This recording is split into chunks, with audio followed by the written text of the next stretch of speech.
காலை தியானம் ஏப்ரல் 25, 2024. தலைப்பாண்டு நம்முடைய குடியிருப்பு. இயேசு கிறிஸ்து என்னும் இரட்சகர் வர எதிர்பார்த்து கொண்டிருக்கிறோம். பிலிப்பியர் 3:20.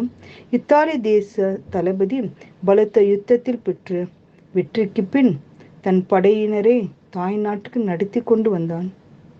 அவர்கள் மிகுந்த மகிழ்ச்சியோடு திரும்பி வரும் வழியில் உயர்ந்த ஆல்போஸ் மலை சிகரம் குறுக்கிட்டது. மலை ஏற்றத்தில் வீரர்கள் மிகவும் கலைந்து சோர்ந்து போய்விட்டார்கள். சொக்குத்தான உயரமும் உறைபனியில் குளிரும் அவர்கள் தள்ளாட வைத்தது. பனி புயல் காற்று வேறு சுழன்று சுழன்று வீசிக்கொண்டிருந்தது.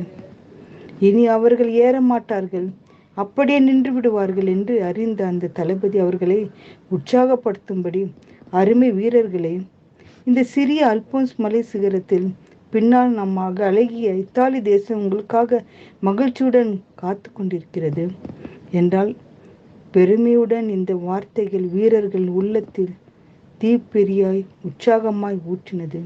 அவர்கள் பலம் கொண்டார்கள். எங்கள் இத்தாலி தேசம் எங்கள் தாய்நாடு, எங்கள் பிள்ளைகளுக்கு அன்பு மனைவிகளுக்கும் வாழும் புண்ணிய பூமி, விரைந்து துரிதமாய் செல்வோம். அவர் களைப்பும் சோர்வும் பறந்து போயின. மலை சிகரங்கள் அவர்களுக்கு குன்றுகளாக தோன்றின. பனிக்கட்டிகள் குளிர்காற்றும் இனிமையாக காட்சி அளித்தன. அதுவரை தள்ளிடாத அவர்கள் முழங்கால்கள் மலையில் தீவிரமாய் ஏற ஆரம்பித்தன.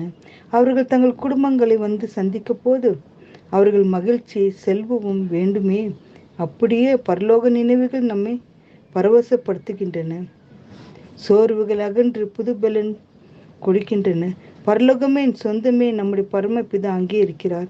ஆகியால் பரமண்டலத்தில் இருக்கிற எங்கள் பிதாவே என்று நாம் அழைக்கிறோம். குமாரன் அங்கே இருக்கிறார். பிதாவின் வலது பரிசத்தை நமக்காக பரிந்து பேசி கொண்டிருக்கிறார். நம்முடைய குடியிருப்போ பரலோகத்தில் இருக்குது. அங்கிருந்து கர்த்தராய் இருக்கிற இயேசு கிறிஸ்து என்ற இரட்சகர் வரை எதிர்பார்த்து கொண்டிருக்கிறோம்.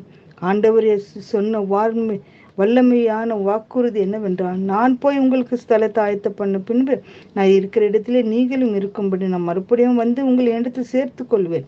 யோப்பு 14:22-3 வாசிக்கிறோம். நாம் அவருடைய இரட்சகரோடு என்றென்றும் வாழ்வோம். அவர் இருக்கிற வண்ணமாகவே நாம் அவரை தரிசிப்போம். இப்படிப்பட்ட பரலோகம் செல்ல ஆயத்தமாவோம், மற்றவர்களை ஆயத்தப்படுத்துவோம். பரலோக பிதாவே, உம்முடைய பரலோக ராஜ்யத்தில் அடியார்களே நினைத்தரலாம் என்று ஜெபிப்போம். என் அன்பான் நேசிக்கிற நல்ல தகப்பனே ராஜா, உடைய பரலோக ராஜ்யத்தில் எங்களை நினைத்தள்ளும் ராஜா. பரலோக கர்த்தாவை நாங்கள் பாதையில் வரும்படி எங்களுக்கு கிருபை செய்யும். நாங்கள் செய்த குறைகள், குற்றங்கள், பாவங்கள், தடைகளாக இருந்த மன்னித்து பரலோக ராஜ்யத்தில் எங்களை சேர்த்து கொள்ள வேண்டும் என்று இயேசு நாமத்தினால் கேட்கும் பரம் பிதாவே, ஆமேன்.